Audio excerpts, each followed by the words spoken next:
part of the US Studies Centre's Election Watch 2020 series with the all-important US election now just a couple of weeks away. I'm Zoe Daniel, former ABC News Bureau Chief in the US, and it's great to have your company this morning or evening, depending where you are in the world. Before I introduce our panel today, I would like to acknowledge the traditional owners of Australia. The University of Sydney stands on the land of the Gadigal people of the Eora Nation, and I pay my respects to their elders, past, present and emerging. I further acknowledge the traditional owners of the country which you're on and pay respects to their elders, past, present and future. Today, we examine what is at stake for Australia. Considering both potential outcomes of the election, what difference does the winner make to Australia's approach and national interests? And what's likely to remain the same or change in either a second Trump term or a new Biden administration? Our guests today are Greg Sheridan, foreign editor at the Australian newspaper and one of the nation's most influential national security commentators. He's written 7 books. His latest, God is Good for You, A Defence of Christianity in Troubled Times, is a passionate defence of religious belief in a secular age.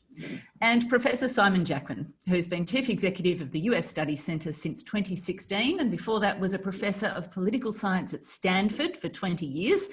He's a world-leading authority on political behaviour and attitudes. Welcome for both of you. Good to be with you, Zoe and Simon. Thanks. Great to see you both. Greg, I've posed the idea that Australia's relationship with the US will be very different if Biden wins. Is that a fair assumption? Well, Zoe, look, just indulge me for 1 second. Let me thank the United States Studies Centre for putting this on. And it's, I'd pay a tribute to the US Studies Centre. I mean, Australia has a much richer debate about US politics and especially foreign policy because of the United States Studies Centre, and it's a thrill for me to be part of one of their programs. I think this election is very consequential for Australia. It's a little hard to work out exactly why, because, or rather exactly how. The second Trump administration, I predict, would be roughly the same as the first Trump administration, except a little more moderate because, second-term presidents lose authority and Trump is more experienced now and he won't have the same power of a forthcoming presidential election. A Biden presidency, I think, is very deeply unknowable. There are really divergent strands within the Democratic Party on foreign policy. So you've got hawkish Democrats like Michelle Flournoy and Kurt Campbell. You've got the Obama retreads who are all about global engagement for its own sake, like Ben Rhodes and Susan Rice. And then you've got the new energy of the Democratic Party, which is all on the sort of the left, the Squad and AOC and so on. I think it's likely that climate change will become the defining foreign policy issue of a Biden presidency. Biden presidency will be very domestically focused. Both Biden and Kamala Harris have been in favour of cutting the defence budget. Biden looks as though he'll be a weak president, probably the weakest since Jimmy Carter. I think you could see a much less attentive presidency towards Asia. I mean, John Kerry, as Secretary of State under Obama, was really not interested in Asia. He was an Atlanticist. The Democrats are the Atlantic Party, the Republicans are the Pacific Party. And you could see a lot of drift. They are more sceptical towards China than they were, but I think you could see a less focused challenge on Chinese hegemony in the region and more pressure on Australia on climate change. Obviously, there'll be a kumbaya effect initially. The whole world will love Biden just because he's not Trump. And the final reflection I'd make is that we'll continue to deal with a very internally polarised and divided America. I think there's several things in what you've just said that I'll pick you up on as we go. But I think a good starting point for this discussion too is that you've argued that the Trump presidency has been very positive for Australia. Can you articulate what those positives are?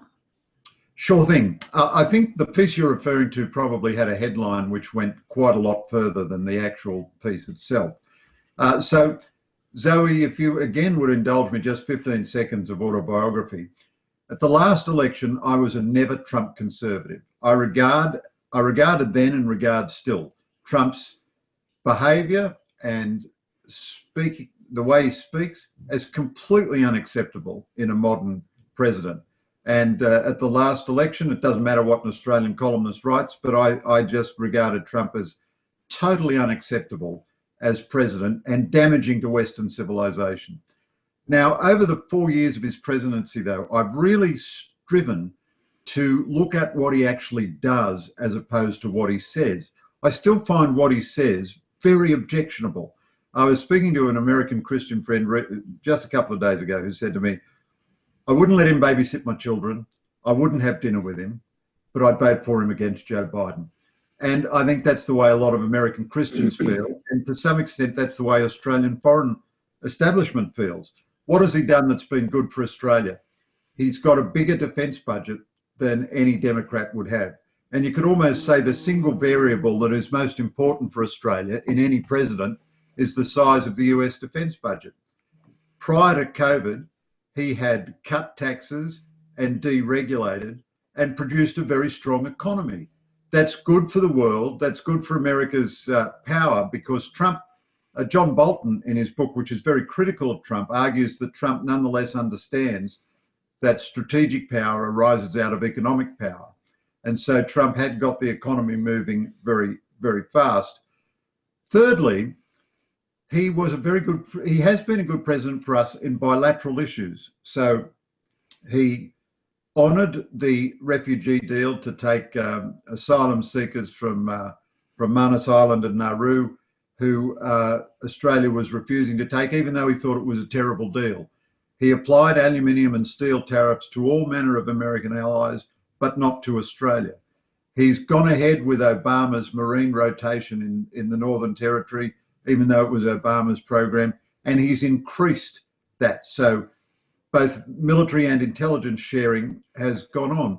And then if you look at the nations in Asia which have been most assertive of their national interests and stood up best to Chinese hegemony, Japan, India, Vietnam, Singapore, and Australia, he's had a pretty good relationship with all of those nations.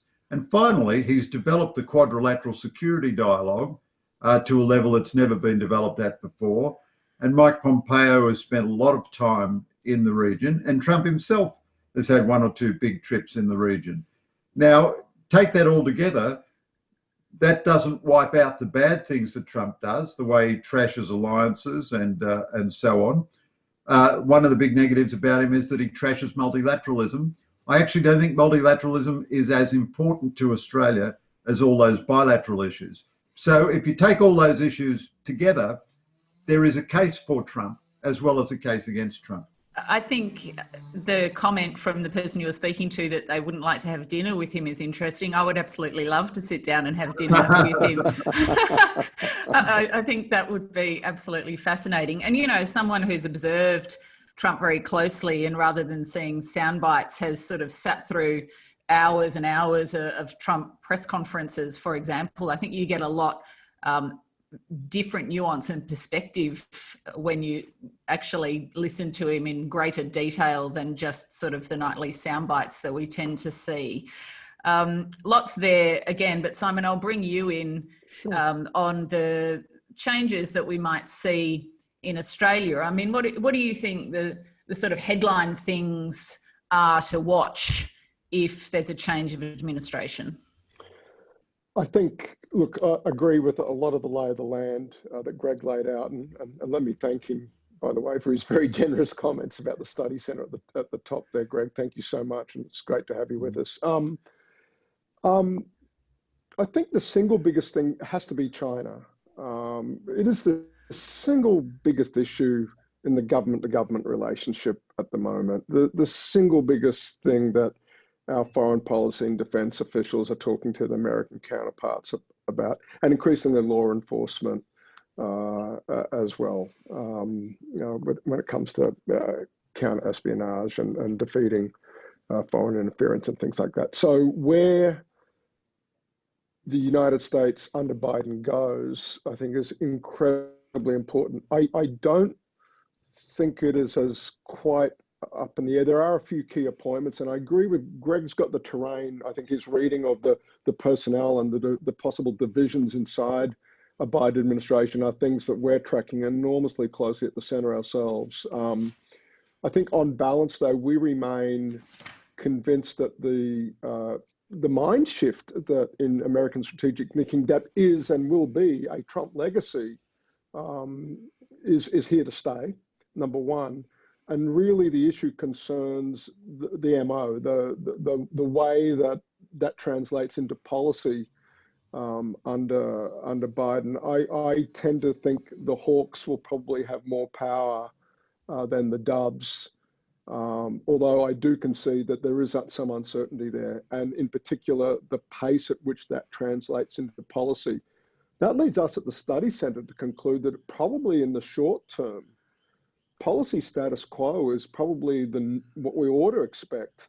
I think even Trump's political enemies in the United States say, A, you've rattled China's cage, B, the tariffs were kind of crazy at one level, but having put China under all this pressure, let's not just back off too quickly now. And so I think, particularly if Biden doesn't win the Senate, say Biden wins, if Biden does not win the Senate, then the confirmation process for getting those officials in to prosecute a Biden-China policy, a Biden Indo-Pacific strategy is going to take a while. And so I would, and particularly this very ambitious idea of putting climate change at the heart of American foreign policy, if they don't win the Senate, don't hold your breath is all I'd say there. And that's going to take a while to articulate. There's a big seesaw effect there too from where we are now. So that's kind of a large shift, isn't it, in mentality to go from Trump's policies on climate change to that. And that's Greg's other point too. I think we all remember the Obama election, and just, you know, they gave Obama the Peace Prize because he wasn't W. Bush, basically. There will be this collective doves and rays of sunshine from heaven sort of feel-good effect in the immediate aftermath.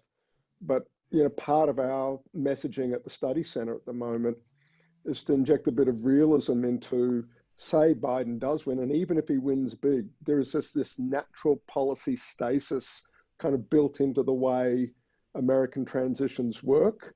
And particularly you put that alongside the ambition of Biden putting climate change at the center of its, that's going to take a while to figure out what that means.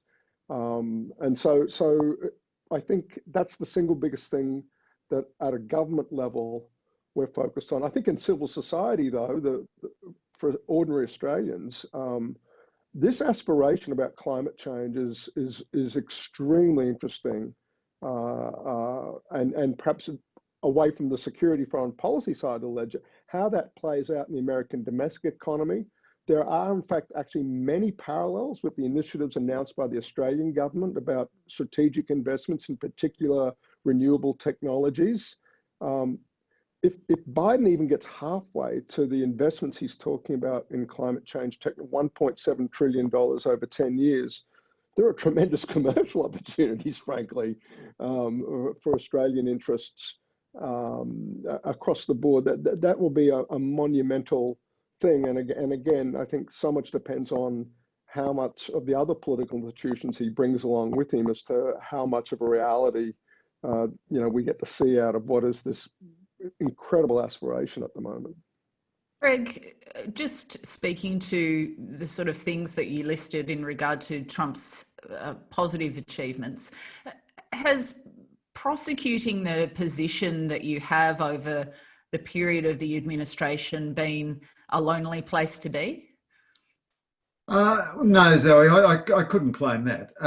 What I can claim, but I don't want to sound more self-indulgent than journalists normally are here, is that you can write a certain piece trying to take a balanced view of Trump, saying, okay, look, here are the bad things, here are the good things, and you'll be simultaneously furiously criticised by Trump's loyal band of supporters in Australia who are a smaller minority than they are in America, but are very passionate, who will write in and say, you're nothing but an apologist for United Nations globalisation. And at the same time, the folks who hate Trump will write in and say, you're nothing but a Trump apologist. So I'm not a Trump supporter. He's not my kind of conservative. I mean, I'm primarily a foreign editor, but I'd be happy to say I'm moderately conservative. And there are a lot of things about Trump which are distressing. I mean, I hate the way he speaks about Kim Jong-un, and I think he's risked elements of the South Korean alliance, which is a very important alliance for the United States in this region. But I do think the most powerful advocates for Trump are his enemies. They talk about Trump in such an extravagant and deranged way that you're inclined to be more sympathetic to him the more you hear them. Yeah, it's interesting you should raise that, this perspective that is floating around, that if you vote for Trump, you're a bad person, that your moral compass is off. And I'd like to ask both of you sort of how that resonates. Does that push people away from Trump or towards him? Because it does seem, as you've sort of intimated there, Greg, that for some people it will be in his favour rather than against. Well, I think that's right. There is a deep division all across Western society, and we all express it in a sense through American politics. I was on a panel at the Jaipur Writers' Festival in India on Trump a year or two ago, and there must have been 1,000 people there, and they couldn't get into the hall. People were queuing up, and there was a very fine Indian strategic analyst, but he's hardly a household name, and a guy who writes occasionally from the New York Times. But everyone had passionate views on Trump. But the American who wrote for the New York Times was saying, you know, Trump is the worst president in the history of the United States, blah, blah, blah. And the Indian was saying back to him, look, that's your business. That's the American Civil War. It's got nothing to do with us in India. He's the president of America. We have to deal with the president of America. And from our point of view, he's been very good. He's called out China. He's very realistic about Pakistan. He supports a greater military-to-military cooperation with India. And so Raja, who's participated in US Study Centre's functions, he was the strategic hardhead who was taking Trump seriously as a strategic actor. But at the cultural level, this sense that it's illegitimate to be a supporter of Trump is a big factor in motivating Trump voters. And I'd offer you this last reflection here. I read a number of American Christian journals. My last book was about Christianity, so I spoke to and read a lot of American Christian material. Their debate at the last election about whether to support Trump or not was very sober and hard-headed and conscientious. In the better journals, journals like First Things, they didn't have any starry-eyed view of Trump. They would say, look, Trump is not one of us. Trump is not going to lead a moral regeneration of America, but he is going to appoint Supreme Court judges who will not contradict or abridge freedom of religion rights. He is going to provide funding for Catholic schools in particular, but also other Christian schools. We believe in a strong defence. We believe in patriotism. He's not going to embrace the sort of woke left liberal hatred of Western civilization. He's going to make a big deal of freedom of religion internationally, and he's done that. He's appointed an ambassador for religious freedom and made much more of an issue of it than previous American presidents have. And the alternative was Hillary Clinton. Now, I parted company with those folks. I didn't think Hillary Clinton would be too bad. I think Biden represents a Democratic Party which is 3 or 4 standard deviations to the left of Hillary Clinton, and from my point of view, therefore, much more unsatisfactory. And when Hillary Clinton says of those voters they're all deplorables, or when Barack Obama says they cling bitterly to their guns and their religion, Well, that just tells them that Obama and Clinton despise them, and so they go with Trump. Now, Biden is, I think, has moved a long way further to the left than where Clinton was, but he doesn't do that sort of culture war stuff, so he doesn't enrage them as much.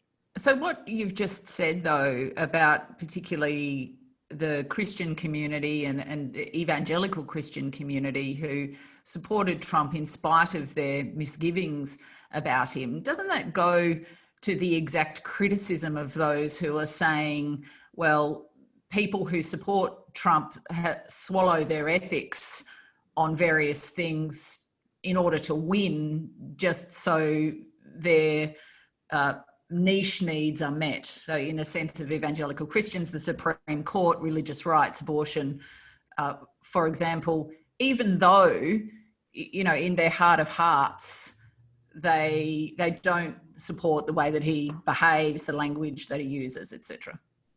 Well, Zoe, you know, you could put it that way, and that's a fair assessment. But on the other hand, I think every time you vote for a candidate, unless he's Abraham Lincoln, you make compromises. And in all these Christian journals, they're saying, well, it's a binary choice. So are Trump's moral defects so overwhelming that any good thing he does counts for nothing? And some of the concerns which you describe, I'm sure you don't mean this in a pejorative way, as niche concerns, are critical concerns for Christian voters. For example, if you're a conscientious evangelical or Catholic Christian and you believe that, say, late-term abortions is the taking of innocent human lives, well, if you're voting on that issue, you're not voting to gratify your own prejudices. You're voting to defend human rights. Now, they may be completely wrong to view the issue in that way, but that's what they're doing. They're motivated to defend human rights, which they see as being more likely to be defended in that area under Trump than the alternative. And if the alternative was Harry Truman or Franklin Roosevelt or Ronald Reagan, they'd vote for the alternative in a heartbeat. But the alternative was Hillary Clinton in 2016, Joe Biden in 2020. Biden and Kamala Harris have said that, well, Harris certainly very explicitly said, and Biden has gone along with it, that they're in favour of abortion at any point in the pregnancy. Now, I'm not saying this is a big issue for me. I'm not saying it's not either, but I'm just trying to analyse it for Christians, and similarly, all the other concerns they have. So I think for them to make an unbalanced decision to vote for Trump, I think is not morally degenerate. It's just that this is where they think the balance of their issues lie. But I think you'd find very few who would say, we think Trump is an exemplary person. Thank God we have such a wonderful person to be president. Simon, I'm curious about your views around that sort of pushing to the progressive or conservative because of that language around Trump and this perception of being a good or bad person, depending which way you vote. I mean, you know, as we look at numbers and polling in the lead up to an election that's a couple of weeks away, is that an issue? I mean, is that a factor? It is in the sense there's two things going on. One is a longer term secular trend, secular and to say a long term trend towards polarization in American politics. Since really about Ronald Reagan, but it really gets a kick along with Bill Clinton. But every successive president since, just take one indicator, the approval rating of the president inside the president's party versus the approval rating given to that president by partisans of the out party. That gap, that partisan polarization and approval ratings has gotten larger and larger and larger over every presidency. So by the time we get to Donald Trump, it's at 85 points or 90 points or something. It's ridiculous, and perhaps about 80 points, and has stayed there for the entire presidency. So what we're seeing now, to some extent, is there is a Trump-specific element to it, but it's also, I think this has been a long time in the making in the United States for a variety of reasons that I won't get too much into right now. Now, the Trump-specific thing is fascinating because on top of that longer-term trend, you graft the extraordinary personality that is Donald Trump. He never held elected office before winning the presidency of the United States. He is a person that has traded on controversy and notoriety in a tabloid kind of way. For 30 years, he was a reality TV star. It was his single greatest accomplishment, really, in the public eye.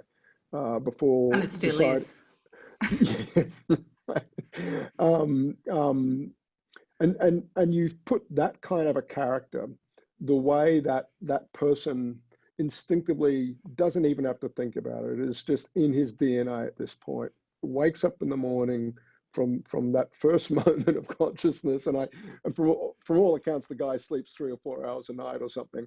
But from the first moment of the day to the last moment at night, this media provocateur being his stock in trade, he almost doesn't know how to do things differently, and that's been both a great strength for him in terms of blasting those other Republican candidates off stage and getting the nomination. It's perhaps been a pretty terrible model for governance. And then we fast forward into the pandemic, and now we're in the middle of this election.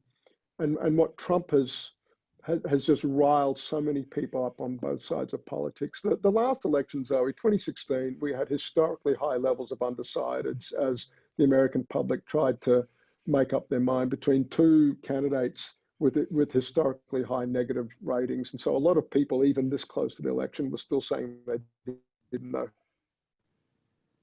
for. Now, in the Hunt did extremely well with that group, particularly in 3 or 4 upper Midwestern states where the election was decided effectively. Fast forward 4 years after seeing that model on display, people have made up their mind about Trump and certainly vis-a-vis Biden, who despite Greg saying Biden is presiding over a Democratic Party that's 3 or 4 standard deviations to the left of Hillary Clinton, Biden himself is not seen as a radical agent. Biden is seen as quote, the perennial safe pair of hands, proverbial safe pair of hands, and there are historically low numbers of undecideds now. Emotion always plays. This polarizing is very functional for the American political system with its system of non-compulsory turnout, revving people up and getting them voting and volunteering their time and all the other things you need in American politics, particularly early voting and those long lines, all the rest of it.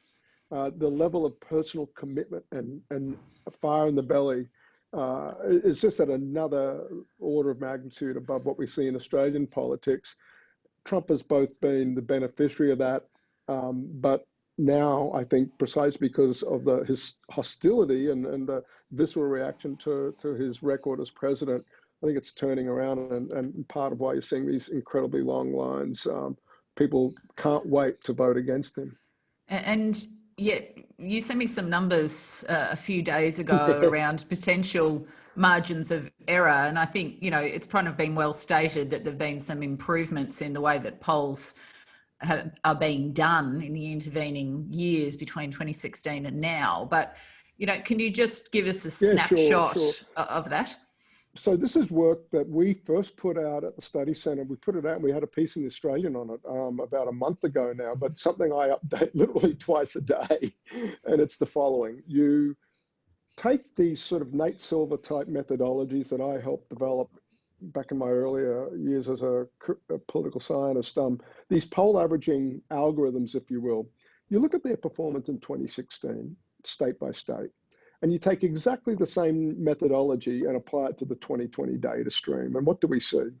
Well, what we see is almost identical leads in the polls for the Democratic candidate. So right now, Biden is leading Trump in about 5 or 6 must-win swing states by exactly the same margins at this stage, right, 2 weeks out, basically, that Clinton was leading Trump.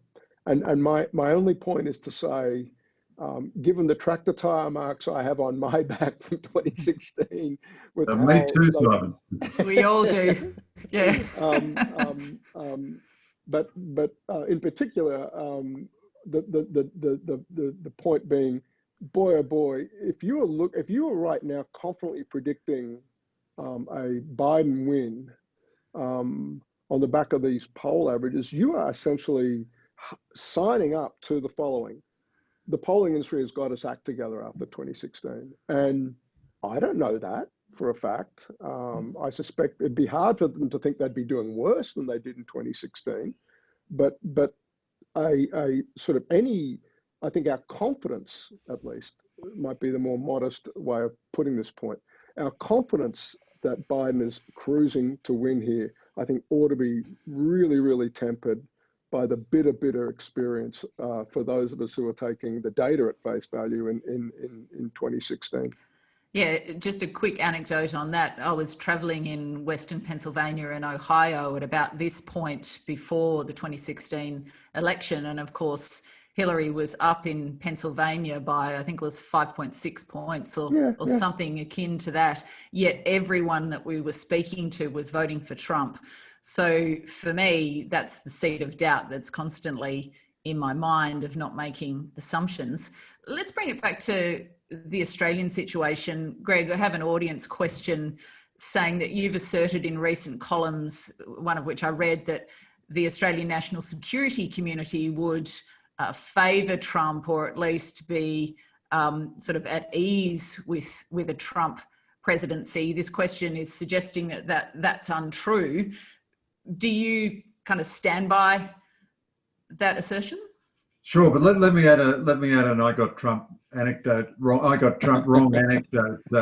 American election days are always incredibly exciting for me at the Australian, as you can imagine, as I'm sure they are for Simon and for you too, Zoe. But I sit glued like some figure from science fiction, watching 4 TV screens simultaneously, and the 2000 election was incredibly exciting, where Gore won, and then Bush won, and then nobody won. I wrote 3 successive front pages before I got out of the office.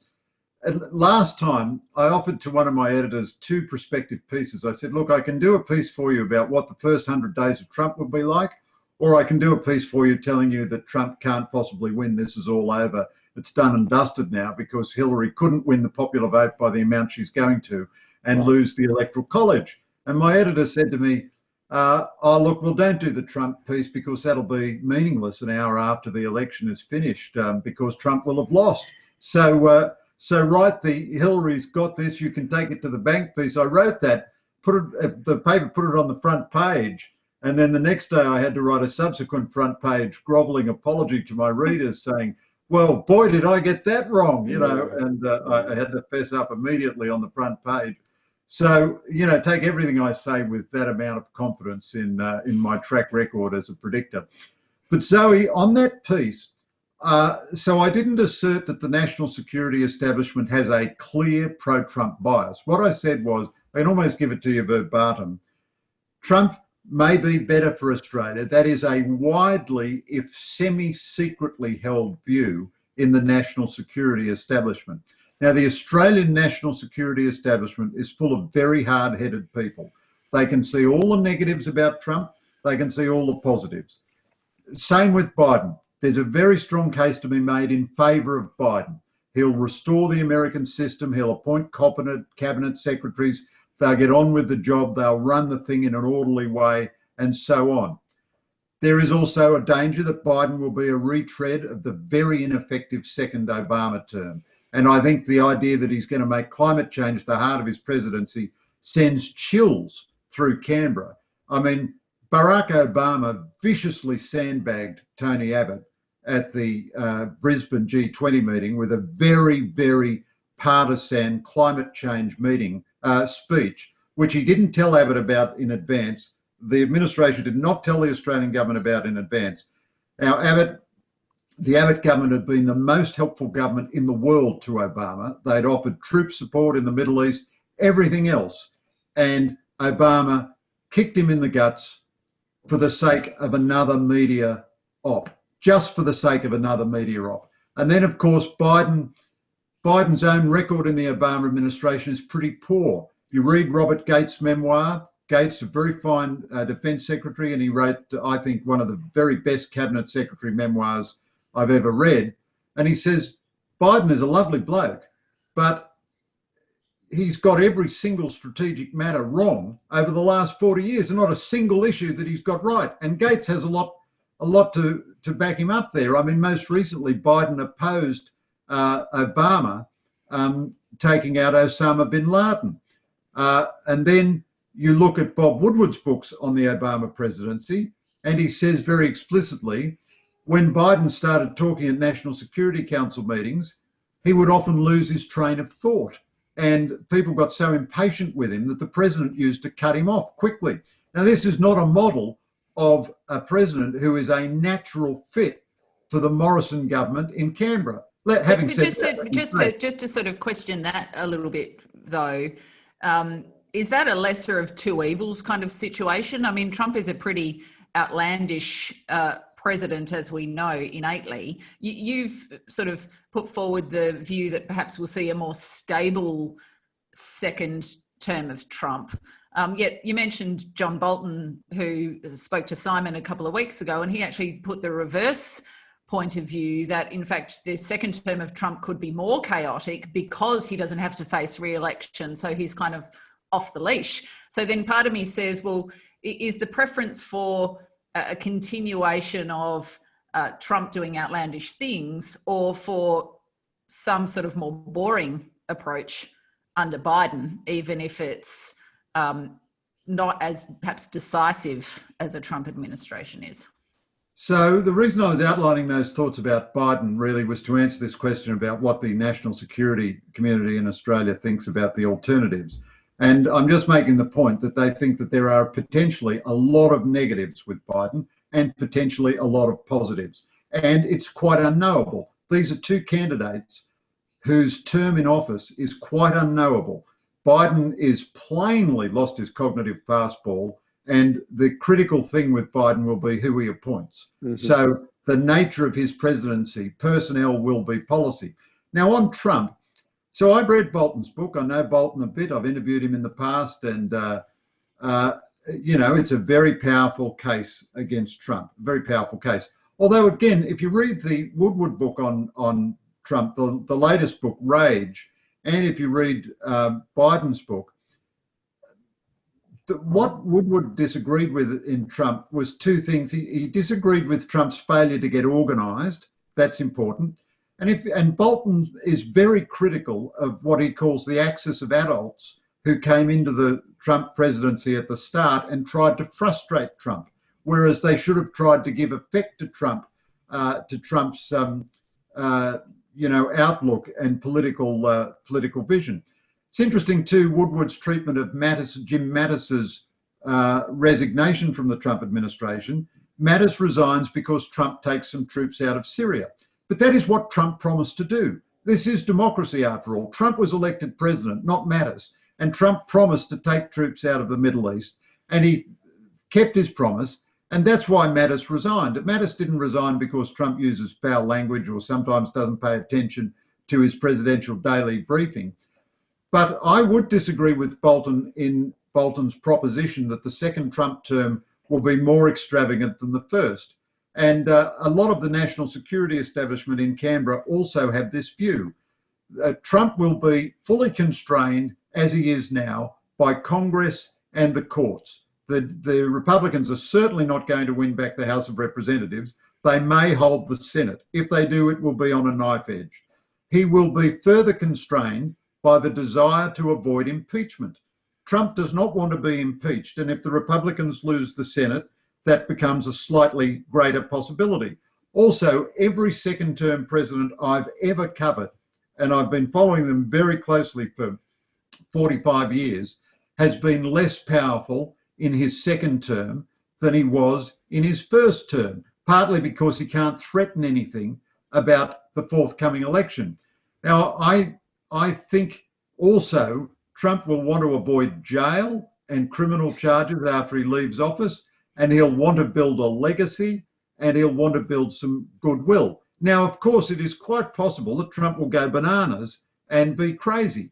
But on the other hand, the Canberra establishment, as I outlined before, feels that they've got quite a lot of good things out of Trump. Probably nobody has managed Trump better than Scott Morrison. Maybe Shinzo Abe has done a better job, and maybe Benjamin Netanyahu. But they would be the three leaders.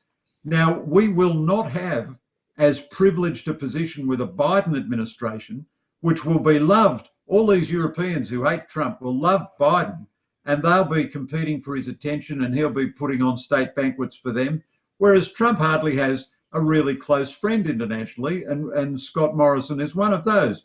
So I don't suggest for a minute that Canberra is 100% in favour of Trump and 100% against Biden.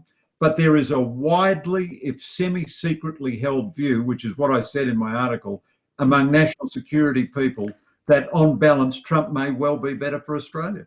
I want to get to that relationship between the Australian government and a potential Biden administration. But first, Simon, I'm curious as to your read on how Canberra's feeling about this. I mean, you move in these circles, you talk to these people.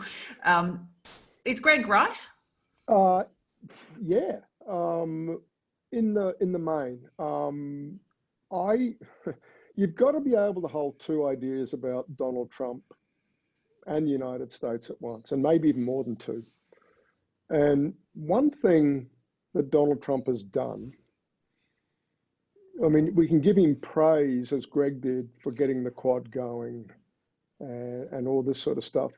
But to no small extent, that is a reaction by alliance partners on this side of the Pacific to Trump.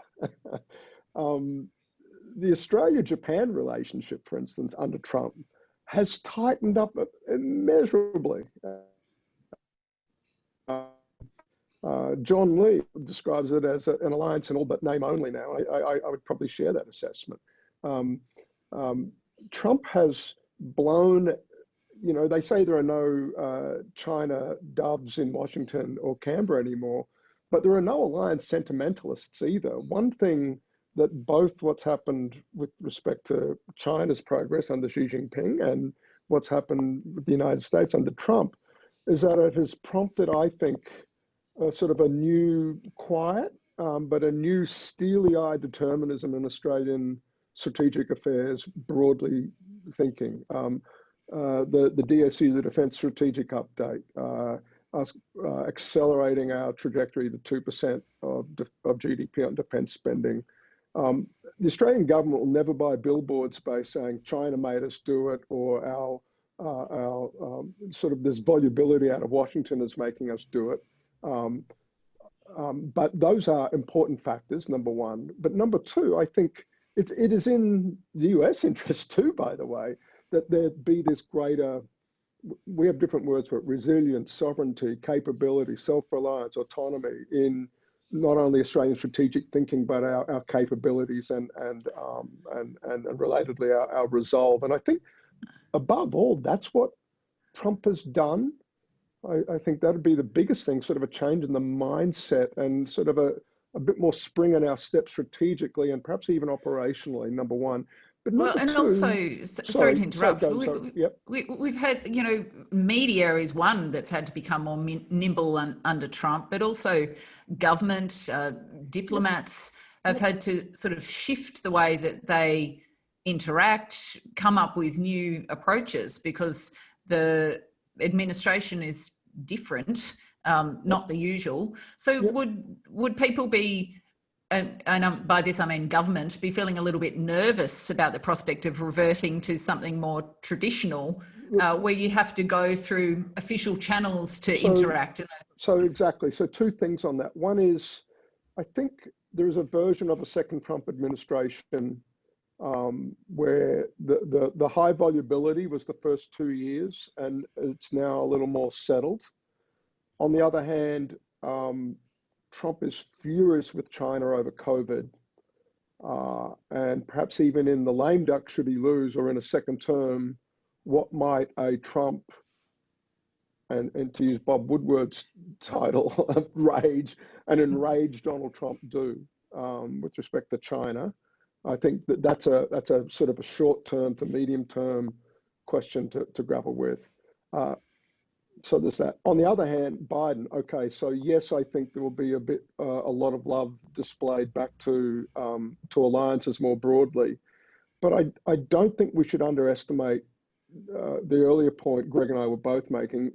That is the now, I think, permanent or enduring change in American strategic thinking about the importance of the Indo-Pacific, the magnitude of the China threat, and the impeccable reputation Australia enjoys in Washington. We are the ally of choice. We are on the front lines with respect to the China challenge. We have leant forward on that. Everybody in Washington of consequence understands that. We go into that, say, a Biden administration where you're right, everybody will be back saying, great, it's a new normal, business as usual, and Australia drops down the rung to a sort of a more middle tier in terms of our importance and relevance in Washington. I actually think that is a little bit overstated, precisely because Washington is so animated by China and so understands the importance of an ally like Australia at this particular moment. So we've got about 15 minutes left, and I have about 100 audience questions. So let's try to get to just a couple of those. Greg, Stephen Loosley from the US Studies Centre asks, why does Joe Biden have more endorsements from prominent Republicans than any previous Democratic candidate for president? Zoe, it's a good thing, isn't it, that I've completely conquered my Fidel Castro tendencies to give 8 or 9 hour answers here. So look, that's a fascinating question from Steve. And I must say, I really appreciate Simon's insights here. And, you know, I hope Biden does represent a new tough-minded consensus on China. I was a little disturbed early in the campaign that Biden was running some anti-China ads, and he got criticised by Fareed Zakaria and Peter Beinart and a few others, and he pulled them out. So that'll be interesting. But I think Simon is probably right that there is a new consensus on China. So many Republicans endorsed Trump because they felt, as I did in 2016, that he is an unacceptable person. The way he behaves is unacceptable. So, but I'm a journalist, and I just try to deal with reality. And some of the things he's done have been good. Some of the things he's done have been bad. A lot of the things he said are true, and they're things that no one else would say. I mean, he is very impolite in the way he says NATO partners are stingy on their defence spending, but it's certainly true. It's certainly true, and a thing can be true even if Trump says it. But let me offer a final sentence to Steve's question, which I think is a key question. Trump both is a symptom of and a cause of quite a big change, and to use Simon's words, sort of a secular trend, so to speak, in centre-right politics around the world. Centre-right parties are abandoning their old faith in the free market. You see that very much in the Scott Morrison government in its response to this pandemic. We're all about secure supply lines, rebuilding a manufacturing industry, government subsidy where necessary, strategic intervention in industries. We've already seen that with our defence industry. You certainly see that in Boris Johnson, even before COVID, levelling up the north, and you see Johnson aiming for those Labor electorates in northern England. You see the Morrison government representing the poorest electorates in Australia, winning seats in Tasmania and rural Queensland. And you see it in Trump winning working class votes in Michigan and Pennsylvania and West Virginia and so on. Now, the old style of centre-right politics, which included the national security establishment, which had a very strong faith in free markets and was not that interested in economic nationalism, and in truth didn't really try to represent the folks who've been, if you like, the losers of globalisation. That is changing all around the world. And a lot of people who were traditional centre-right people find that a very uncomfortable change. But Conservative parties now are going for that working class vote. And the final thought I think Simon's insight was very acute earlier, that America is in a deep process of polarization. There was that magnificent book nearly 10 years ago, Coming Apart, by Charles Murray, which shows that Americans are even living in ideologically and culturally segregated suburbs. And politics is partly swinging on cultural hostilities as well as traditional economic and geostrategic securities. Now, I think it's a pity that so many of those national security Republicans came out and signed letters against Trump, because it meant Trump had nobody to appoint when he came into government. And there have been Asian governments. Another thought is Trump has done much better in Asia than he's done in Europe. There have been Asian governments asking those Republicans to sort of retract those letters so they can go into a Trump administration and people it, with competent officials. Let's whip through a couple more of these questions. Frederick Chilton asks on China, isn't there a risk regarding legacy in that Trump may want to do a tremendous, in capital letters, deal with Xi, which might disadvantage Australia? Yeah, I'd agree with that. That's part of the unpredictability quotient there. But right now, I'd say again, I keep coming back to the word rage. If Trump is elected, re-elected, or look at that period between, say, if he is defeated in the so-called lame duck period, just keep an eye on that space. Somehow I doubt that running off and cementing a trade deal with Xi is, I think it's punitive and retributive, is sort of the mindset Trump has with respect to China, at least for the time being. Simon, I'll stay with you because I want to put something to you that Greg wrote in an article recently, saying the virus is not Trump's fault, talking COVID obviously, but whereas polls still show Trump leading Biden handsomely on who would manage the economy better, they show him way behind on who would manage the virus better. A bigger majority condemn Trump's handling of the virus. Now, Greg also contends that Trump is running on 4 issues: who is best to revive the economy, law and order, China, and Biden's manifest weaknesses. So with that in mind, is that statement around the economy versus the virus still true? It may be true, it's just not relevant. And that's the point of this election. It got taken away from Trump in the sense that either we can, whatever caused it, and we can say the president himself did it, or China did it, or whoever, but it's about COVID. And any chance of it not being about COVID ended when the president himself was diagnosed. Game over. He's got really only one kind of narrative path I see, and that is fighting, Biden's incapacities or infelicities or unsuitable, he's too old and is feeble. That is perhaps still on the table as an available campaign narrative.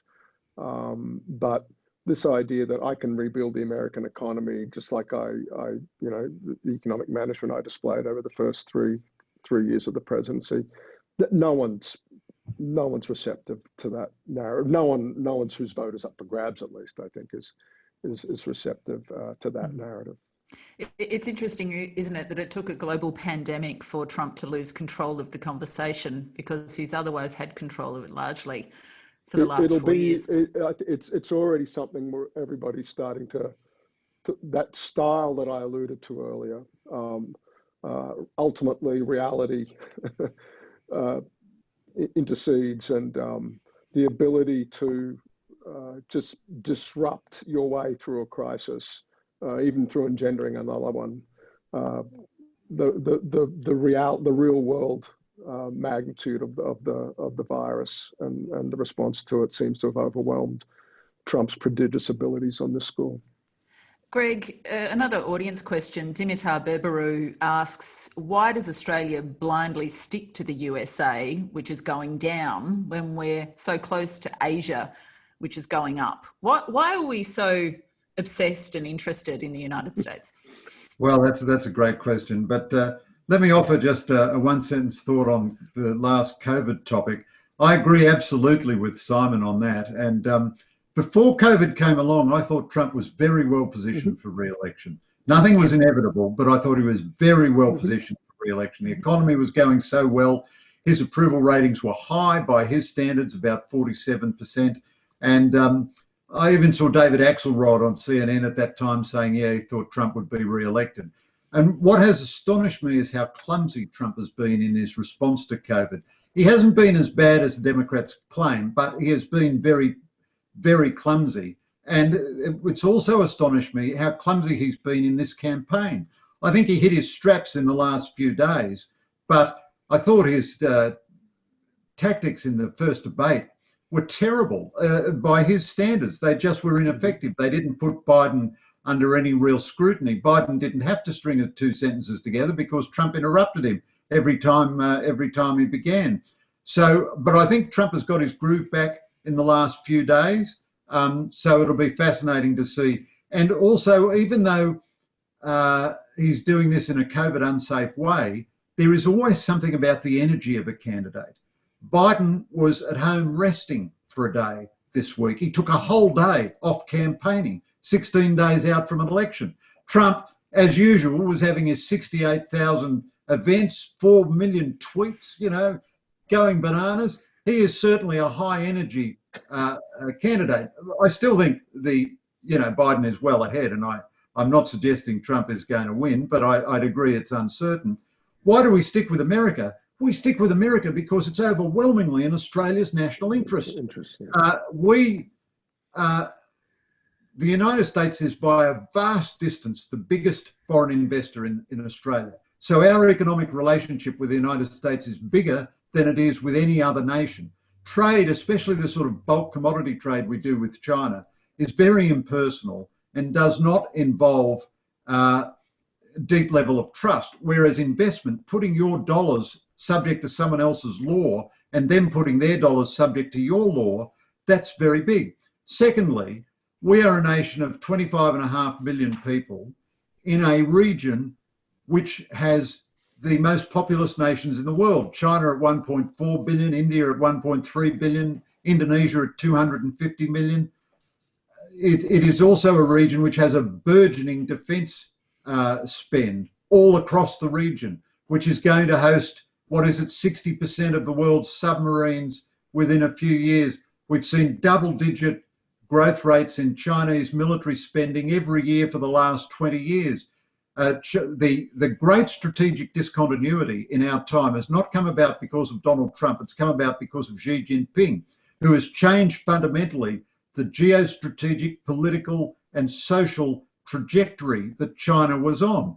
Now, we have always wanted, as with many other nations in Asia, Japan, South Korea, Singapore, Vietnam, many, many others, to have a very big United States economic and geostrategic presence in Asia to produce that stability and to even up the scales between a plainly hegemonic China and the rest of us. Now, our defence capability, no matter how much we spent, we could not get the defence capability we get through being an ally of the United States. We get first tier, world-beating defence technology. We get intelligence all the time. And I don't mean even what spies are telling each other, but what the satellites are telling us about a potential adversary ship leaving a port. We know about it all in advance.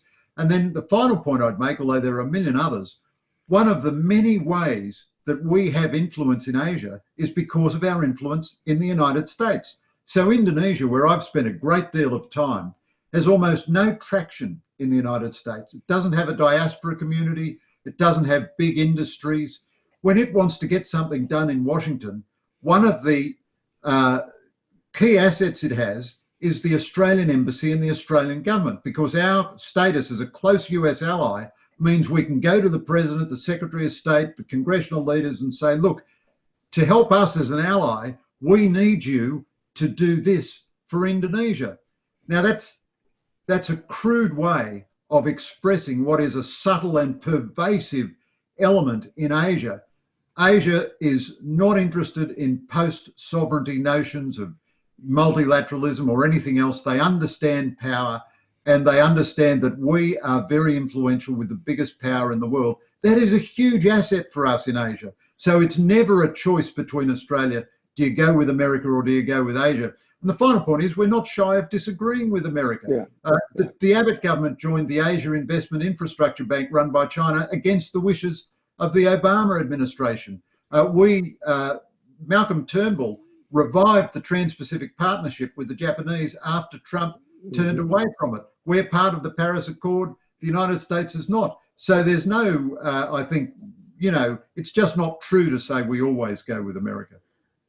Guys, we could go on all day and all night, I'm sure, but thank you so much for your insights just a couple of weeks before the election. Our guests today, Greg Sheridan, who's the foreign editor of the Australian newspaper, and Chief Executive of the US Studies Centre, Simon Jackman. And Simon, I'll hand over to you to close. Thank you, Zoe. And Greg, thank you so much for giving us an hour of your time today. Long overdue. And particularly that last answer, Greg, it looks like you've been reading the annual report of the US Studies Centre, picking up on a lot of our big themes as well. So look, Zoe, always a pleasure to have you with us, keeping Greg and I in check today. Couldn't have done it without you. And the other thing to say is just to tease this amazing event we've got coming up. Joe Hockey, our former ambassador in Washington, of course, former treasurer of the Commonwealth, and graduate of the University of Sydney, I should add, but as a distinguished ambassadorial fellow with us at the US Study Centre. While he was in Washington, one of the amazing things Joe did was develop this deep network of friendships all through Washington, but especially in the Trump inner circle. Something I saw firsthand, and I've asked Joe if he could reach out to former acting chief of staff Mick Mulvaney, and Joe's done that. We've got Joe in conversation with Mick Mulvaney. That is going to be an amazing event. That's coming up in just 2 days' time, everybody. That's Wednesday this week at 10 a.m. Australian East Coast time. And our thanks in advance to Joe and to Mick for that. That'll be a remarkable conversation. You can always catch up with our past events. Everything goes to audio or to YouTube very, very quickly. Thanks to the team in Sydney for that. And look, we'll see you Wednesday for the conversation with Joe Hockey and Mick Mulvaney. Until then, thanks again to Greg. Thanks to Zoe.